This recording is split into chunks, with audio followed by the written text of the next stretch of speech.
NEET council में seat matrix और tentative period क्या होता है, चॉइस फिलिंग और चॉइस लॉकिंग में क्या डिफरेंस रहता है, आप लोगों को कौन से डॉक्यूमेंट रिक्वायर्ड होंगे, कब आप लोगों को रिपोर्टिंग करनी होगी, ऐसे छोटे छोटे डाउट आप लोगों के मन में काउंसलिंग से रिलेटेड आ रहे होंगे।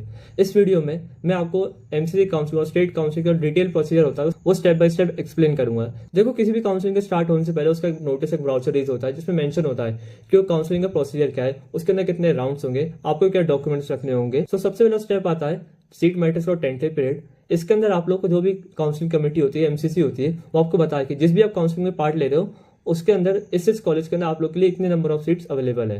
सेकंड होता है आप लोग का रजिस्ट्रेशन, जिसमें आप किसी भी काउंसलिंग के पर्टिकुलर राउंड के लिए अपने आप को रजिस्टर करते हो। फिर आता है फी पेमेंट, जिसमें आपको अपनी रजिस्ट्रेशन फीस और सिक्योरिटी डिपॉजिट को सबमिट करना होता है। फोर्थ स्टेप होता है चॉइस फिलिंग, जिसमें आप लोग अपनी कॉलेजेस की एक प्रेफरेंस लिस्ट सबमिट करते हो।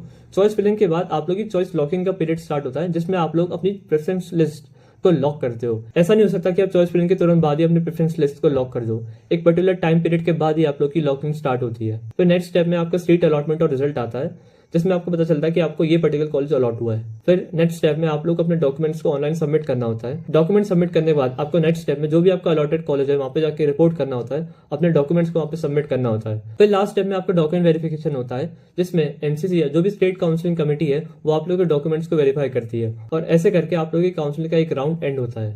वीडियो अगर इन्फॉर्मेटिव लगी तो इसे लाइक करो, शेयर करो, पेज को फॉलो करो। Thank you.